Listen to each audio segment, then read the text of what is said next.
সবাইকে স্বাগত জানিয়ে শুরু করছি ডিবিসি নিউজের নিয়মিত আয়োজন মানচিত্র। প্রতিদিন বিকেল 5:30টায় এই আয়োজন নিয়ে আমরা থাকি আপনাদের সাথে। চেষ্টা করি সারা দেশে নানা সংকট সম্ভাবনার কথা জানাবার। আমরা সরাসরি কথা বলি আঞ্চলিক থেকে জাতীয় পর্যায়ের রাজনৈতিক ব্যক্তিত্ব, জনপ্রতিনিধি, প্রশাসন থেকে শুরু করে সংশ্লিষ্ট কর্তৃপক্ষের সাথে। তুলে ধরি নানা শ্রেণী পেশার সাধারণ মানুষের কথা, তুলে আনবো আপনার সমস্যা এবং সুযোগের কথাও।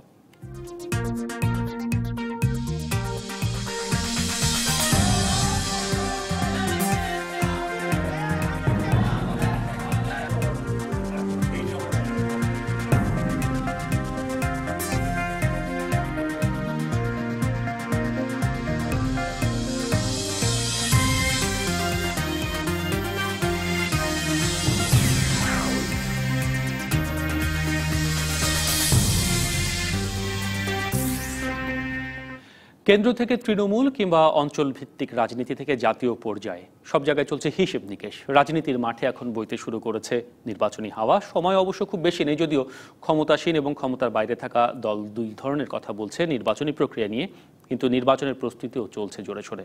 মানচিত্রে আমরা নিয়মিত এই খোঁজ নেওয়ার চেষ্টা করি তৃণমূল কিংবা অঞ্চলের রাজনীতির মাঠের খবর, আর তাকে জাতীয় পর্যায়ের সমীকরণের সাথে মেলানোরও চেষ্টা করি নিরন্তর। ধারাবাহিক এই পর্যবেক্ষণে আজ আমরা কথা বলবো রংপুর এবং মানিকগঞ্জের দুই দলের দুই নেতার সাথে। আজ রংপুর মহানগর বিএনপি সাধারণ সম্পাদক শহীদুল ইসলাম নিচু এবং মানিকগঞ্জ জেলা আওয়ামী লীগের সভাপতি অ্যাডভোকেট গোলাম মহিউদ্দিন আছেন আমাদের সাথে। আমরা অঞ্চল ভিত্তিক রাজনীতির হিসেব নিকেশ মিলিয়ে দেখতে তাদের সাথে কথা বলবো। আপনাদের দুজনকেই স্বাগত আমাদের এই নিয়মিত আয়োজন মানচিত্রে। শুরুতে চলে যেতে চাই রংপুরে আছেন শহীদুল ইসলাম নিজু। রংপুরে বিএনপির অবস্থান নিয়ে যে প্রশ্নটি সবসময় আসে যে এটি আসলে এখন যেটি প্রধান বিরোধী দল জাতীয় পার্টি তাদের শক্ত ঘাঁটি, সেখানে বিএনপি খুব অল্প কিছুদিন আগে তারা মহানগর বিএনপি একটি কমিটি গঠন করেছে এবং বলা হচ্ছে যে সেই কমিটিতে ত্যাগী এবং যারা সবসময় রাজপথে থেকেছেন বিএনপির জন্য তাদেরকে বঞ্চিত করা হচ্ছে। আপনি সেই কমিটির সাধারণ সম্পাদক। এই বিশেষ করে একজনের নাম চলে আসছে, বিএনপি নেতা শামসুজ্জামান শামু। তাকে বিএনপির এই কমিটিতে সভাপতি না করার জন্য বিএনপির অন্যান্য অঙ্গ সংগঠনের দলগুলো থেকে এবং মহানগরের বেশ কয়েকজন নেতা এই কমিটি থেকে পদত্যাগের দাবি হুমকি দিয়েছিল। এখন বিএনপির অবস্থা কি এই ধরনের কোন্দল এবং গ্রুপিং এর মধ্যে থেকে আপনাদের নতুন কমিটির?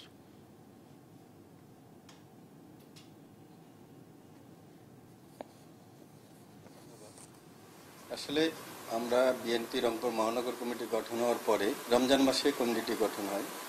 রমজানে গঠন হওয়ার পরে আমরা যে জিনিসটি হাতে পেয়েছি কর্মসূচির মধ্যে, সেটি হলো মূলত ইফতার পার্টিগুলো আমরা প্রতিটি অঙ্গ সহযোগী সংগঠন সহ মূল দল মহানগর এবং জেলা বিএনপি উভয়ই আমরা এই কমিটিগুলো করেছি। ইফতার পার্টিতে আমরা দেখেছি যে আমাদের তৃণমূল পর্যায়ে সকল পর্যায়ের অঙ্গ সহযোগী সংগঠনের নেতৃবৃন্দ সহ মূল দলের আমরা সুন্দরভাবে একটি আনন্দঘন পরিবেশে, এবং আপনারা শুনেছেন যে ইফতার পার্টিগুলো খুবই শান্তিপূর্ণ পরিবেশে অনুষ্ঠিত হয়েছে। এই কর্মসূচিগুলোর মধ্যে কোনো বিভেদ দ্বিধাদ্বন্দ্ব দেখা যায়নি। আমরা দেখেছি যে মূলত এই কমিটি হওয়ার পরেই তৃণমূল পর্যায়ে সকলেই সংগঠিত হয়েছে এবং আমরা আরও উৎসাহিত হয়েছি যে আগামী দিনে আমাদের যে কোনো কর্মসূচি আমরা সফল করতে সক্ষম হব। কিন্তু গণমাধ্যমে যে খবরটি বারবারই এসেছে যে শামসুজ্জামান শামুকে সভাপতি না করায় বিএনপির যারা তৃণমূলে রয়েছেন, এছাড়াও ছাত্র দল, যুব দল, স্বেচ্ছাসেবক দল, শ্রমিক দল, কৃষক দল, আইনজীবী ফোরাম, জাসাস কিংবা জিয়া পরিষদ সহ বিএনপির তৃণমূলে যারা কাজ করেছেন দীর্ঘদিন, তারাও একটি গণপদত্যাগের হুমকি দিয়েছিলেন। এবং আপনাদের মধ্যে যে কোন দল এবং গ্রুপিং, সেটি আসলে বিএনপিকে এই নতুন কমিটিকে মেনে নেয়ার এবং পরবর্তীতে এই কমিটির পূর্ণাঙ্গ কমিটি ঘোষণা করতে যাওয়ার একটি বড় বাধা হয়ে দাঁড়াচ্ছে।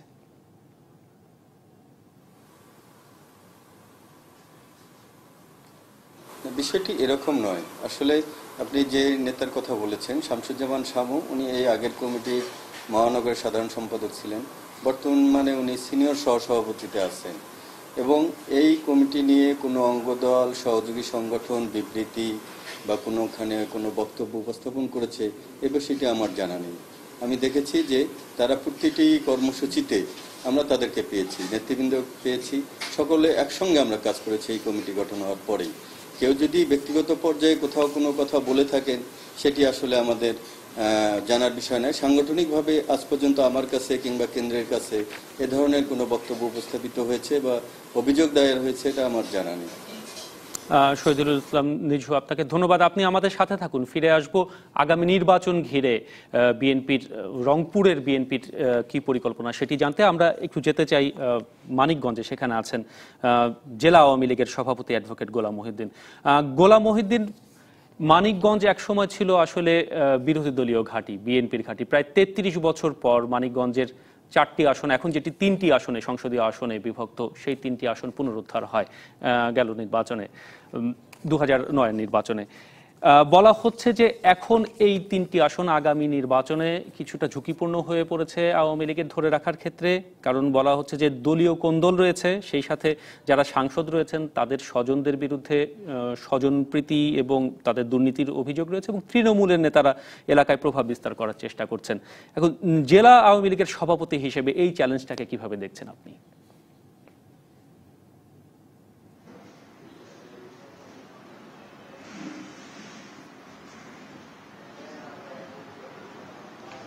ধন্যবাদ আপনাকে।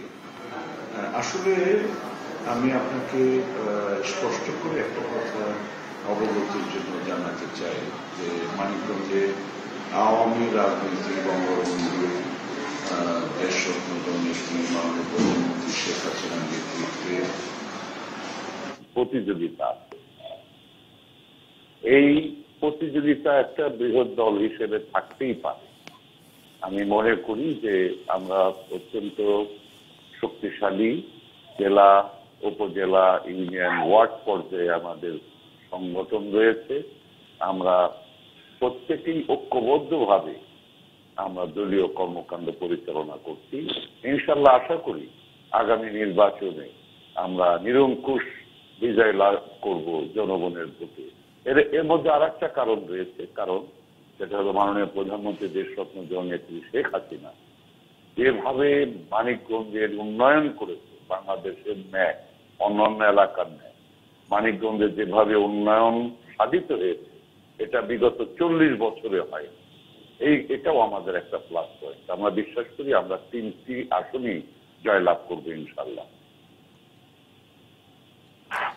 আরেকটি বিষয় যেটি আপনি বলছেন যে 3টি আসন মানিকগঞ্জ 1 এবং মানিকগঞ্জ 3 আসনে রয়েছে আওয়ামী লীগ মনোনীত প্রার্থী, তারা জয়ী হয়েছিলেন, এবং মানিকগঞ্জ 2 আসনে আওয়ামী জোট এবং জাতীয় পার্টির মনোনীত প্রার্থী SM আব্দুল মান্নান রয়েছেন। আগামী নির্বাচনের পরিকল্পনায় আপনাদের কি রয়েছে? 3টি আসনে আওয়ামী লীগ থেকে আপনারা প্রার্থী ঘোষণা করবেন, নাকি আবারও মহাজোট কিংবা আওয়ামী জোটের একটি সমীকরণ এখানে রয়েছে?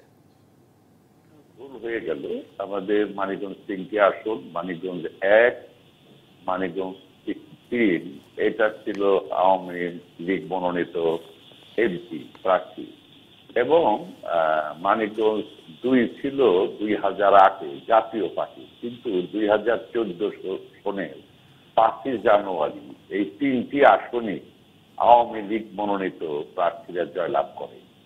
সেই জন্য আগামী দিনে আমরা আশা করি যে 3টি আসনেই আওয়ামী লীগ থেকে মনোনয়ন নিয়ে নির্বাচন হবে। তারপরে মাননীয় প্রধানমন্ত্রী দেশরত্ন জননেত্রী শেখ হাসিনা যদি মনে করেন রাজনৈতিক বিচক্ষণতা দিয়ে, কৌশল দিয়ে যে জাতীয় পার্টিকে বা মহাজোটের অন্যান্য শরিক দলকে কোনো আসন দিবেন, সেটা মাননীয় প্রধানমন্ত্রী দেশরত্ন জননেত্রী, বাংলাদেশ আওয়ামী লীগ সভানেত্রী শেখ হাসিনার সিদ্ধান্ত, এটা আমরা অক্ষরে অক্ষরে পালন করব ইনশাআল্লাহ। অ্যাডভোকেট মহিউদ্দিন, ধন্যবাদ। আপনি আমাদের সাথে থাকুন, ফিরে আসব মানিকগঞ্জের রাজনীতির হিসেব নিকেশ জানতে, এবং আগামী নির্বাচনে আওয়ামী লীগের কি পরিকল্পনা সেটিও নিশ্চয়ই আমরা জানবো একটি বিরতির পরে নিশ্চয়ই শহীদুল ইসলাম নিঝু আপনাকে পাবো এবং পাবো দর্শক আপনাদেরকে। ফিরছি কিছুক্ষণের মধ্যে।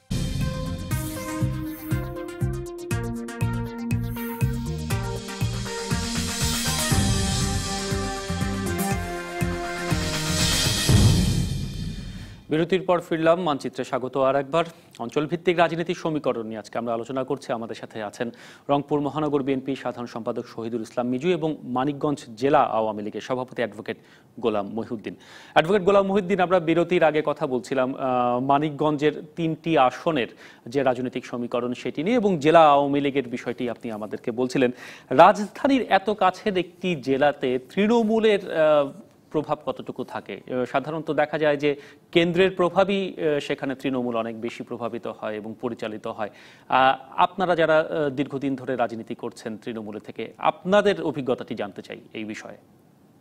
আমরা আপনাকে অবগতির জন্য জানাচ্ছি যে আমরা মানিকগঞ্জে তৃণমূল পর্যায় থেকে গণতান্ত্রিক ভাবে বিভিন্ন বিষয়ে সিদ্ধান্ত গ্রহণ করি এবং ইউনিয়ন, উপজেলা, জেলা পর্যায় থেকে আমরা যে সিদ্ধান্ত উপনীত হই সেটাই আমরা কেন্দ্রকে জানাই। কিছু কিছু বিষয় আছে যেটা কেন্দ্রের সিদ্ধান্তে আমরা চলি, বিভিন্ন দিবসগুলো পালন করি, সাংগঠনিক বিষয়ে কিছু সিদ্ধান্ত আসে, সেগুলি আমরা অবশ্যই পালন করি। এ যাবৎ যেটা হয়েছে সেটা বাংলাদেশ আওয়ামী লীগ কেন্দ্রীয় কমিটি, মাননীয় সভানেত্রী দেশবন্ধু জননেত্রী শেখ হাসিনা অলওয়েজ আমাদের তৃণমূলের মতামতকে ভীষণভাবে গুরুত্ব দিয়ে কর্মকাণ্ড পরিচালনা করেছে। আগামী নির্বাচন ঘিরে আপনাদের পরিকল্পনা কি, কিভাবে দল গোছাচ্ছেন? এটি আমার শেষ প্রশ্ন আপনার কাছে অ্যাডভোকেট গোলাম মহিউদ্দিন। আমরা আগামী নির্বাচনকে সামনে রেখে এই মুহূর্তে থেকে বিভিন্ন ওয়ার্ডে, ইউনিয়নে, উপজেলা লেভেলে আমাদের সভা সমিতি করে যাচ্ছি এবং আমাদের কেন্দ্রীয় নির্দেশ মোতাবেক উঠান বৈঠক বা পাখি বৈঠক গ্রামে যেটা বলে সেটা আমরা শুরু করেছি। আমাদের উন্নয়নের কর্মযজ্ঞ আমরা জনগণের মধ্যে তুলে ধরার চেষ্টা করছি। এটা আমাদের বর্তমান কর্মকাণ্ড, আমরা এটাই পরিচালিত করছি এখন। আরেকটি বিষয় হয়তো জানবো, সেটি হচ্ছে যে সদস্য সংগ্রহের কাজ চলছে সারা দেশ জুড়ে আওয়ামী লীগের মতো এত বড় একটি সংগঠনের। সেখানে আপনারা কতখানি সাড়া পাচ্ছেন নতুন প্রজন্মের কাছ থেকে, কিংবা এই বিষয়টিকে আপনারা কিভাবে পরিচালনা করছেন মানিকগঞ্জে? আমাদের সদস্য সংগ্রহ বাংলাদেশ আওয়ামী লীগের নতুন কিছু নয়। আমরা দীর্ঘদিন যাবত এই প্রক্রিয়াই আমরা করে থাকি। আমরা প্রথমত সদস্য সংগ্রহ করি গ্রাম পর্যায়ে, নারী পুরুষ সহ সর্বস্তরের জনগণের মধ্য থেকে। তারপরে আমরা ওয়ার্ড কমিটি করি, আমরা ওয়ার্ড কমিটির পরে ইউনিয়ন কমিটি করি, তারপরে আমরা উপজেলা কমিটি করি, জেলা কমিটি করি, জেলা সম্মেলন আমরা করি। আমাদের এই বিষয়ে আমরা ভালো সাড়া পাচ্ছি, কারণ আমাদের মাননীয় প্রধানমন্ত্রী দেশরত্ন জননেত্রী শেখ হাসিনা সাংঘাতিকভাবে মানিকগঞ্জে উন্নয়ন সাধন করেছেন। রাস্তাঘাট, ব্রিজ, কালভার্ট, শিক্ষা প্রতিষ্ঠান, বেড়িবাঁধ, নদী ভাঙ্গনের জন্য বাঁধ, বিভিন্ন কর্মকাণ্ড তিনি পরিচালনা করছেন। আমরা ব্যাপকভাবে সাড়া পাচ্ছি সদস্য সংগ্রহের ব্যাপারে। ধন্যবাদ অ্যাডভোকেট গোলাম মহিউদ্দিন আমাদেরকে সময় দেওয়ার জন্য। আমরা যেতে চাই রংপুরে। রংপুর মহানগর বিএনপির সাধারণ সম্পাদক শহীদুল ইসলাম মিজু আছেন আমাদের সাথে। আমরা বিরতির আগে কথা বলছিলাম বিএনপি মহানগর কমিটি গঠন নিয়ে এবং অভ্যন্তরীণ বিভিন্ন বিষয় নিয়ে কথা বলছিলেন। শহীদুল ইসলাম মিজু, জানতে চাই যে আগামী নির্বাচনকে কেন্দ্র করে আপনাদের পরিকল্পনা কি? এখানে তো অন্যান্য জেলার সমীকরণের চাইতে রংপুর নিশ্চয়ই ভিন্ন। এখানে জাতীয় পার্টি একটি বড় প্রতিপক্ষ, আওয়ামী লীগ তো রয়েছে। সেটির পাশাপাশি জাতীয় পার্টিতে যোগদানের বেশ কয়েকটি বিষয় রয়েছে, যুবদল এবং ছাত্র দলের। এটি কি কোনো সংকটে ফেলবে কিনা আপনাদের আগামী নির্বাচনকে কেন্দ্র করে?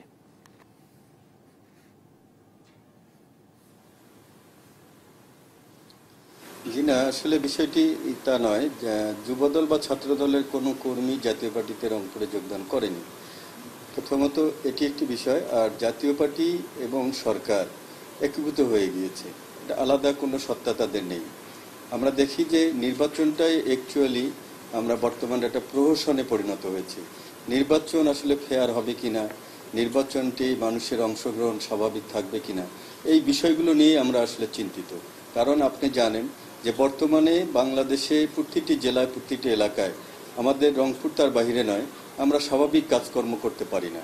রাজনৈতিক যে কর্মসূচি, সেই কর্মসূচিগুলো অন্যরা যেভাবে করে, যেমন জাতীয় পার্টি আপনি বললেন, আওয়ামী লীগ সরকার দলীয় তারা বা তাদের জোটের যে শরিক দলগুলো, তারা যেভাবে করতে পারে আমরা সেভাবে করতে পারি না। আমাদেরকে অ্যাকচুয়ালি আমাদের দলীয় কার্যালয়ের ভিতরেই রাখতে হয়, আমাদের দলীয় কার্যালয়ে বের হতে দেওয়া হয় না।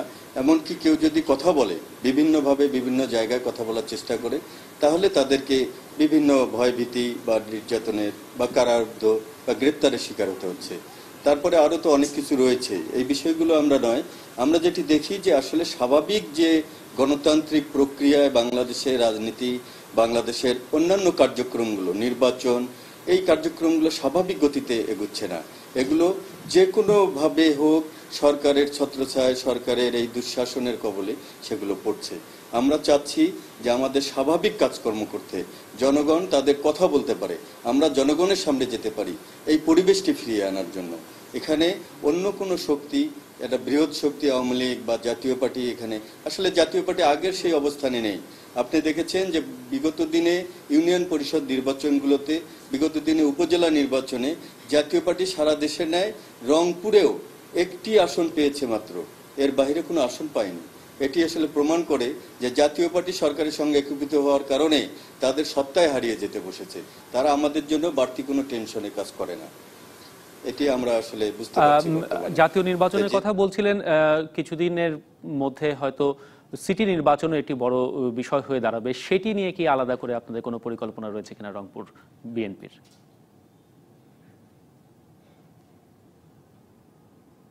সিটি কর্পোরেশনের নির্বাচন আমরা বিগত দিনে রংপুরে করতে পারিনি। আপনি শুনেছেন যে নির্বাচনটি সেই ধরনের এক পেশে হওয়ার কারণে আমরা বিএনপির পক্ষ থেকে অংশগ্রহণ করিনি।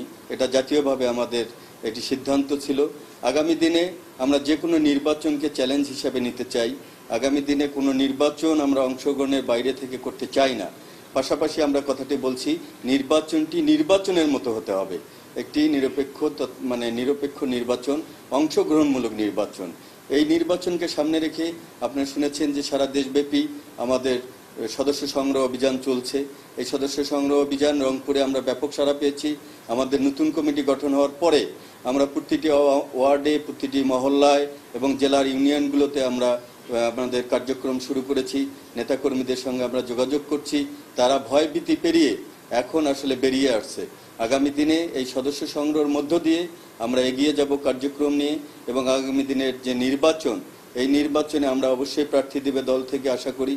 সেই প্রার্থীকে বিজয়ী করার জন্য সকল নেতাকর্মী আমরা ঐক্যবদ্ধভাবে কাজ করব এবং জনগণের সামনে আমরা হাজির হব ইনশাআল্লাহ। অসংখ্য ধন্যবাদ শহীদুল ইসলাম মিজু, আপনাকে আজকে সময় দেওয়ার জন্য। রংপুর থেকে যোগ দিয়েছিলেন, আর মানিকগঞ্জ থেকে অ্যাডভোকেট গোলাম মহিউদ্দিন যোগ দিয়েছিলেন আজকে। আমরা এই দুইটি জেলার আওয়ামী লীগ এবং বিএনপির দুই নেতার কাছ থেকে জেনে নেবার চেষ্টা করলাম সেখানকার অঞ্চলভিত্তিক রাজনীতির বিভিন্ন হিসেব নিকেশ। মানচিত্রের আজকের আয়োজনে এ পর্যন্তই। কাল আবারও দেখা হবে অন্য কোনো বিষয় নিয়ে, অন্য অতিথির সাথে। ডিবিসি নিউজের সাথেই থাকুন।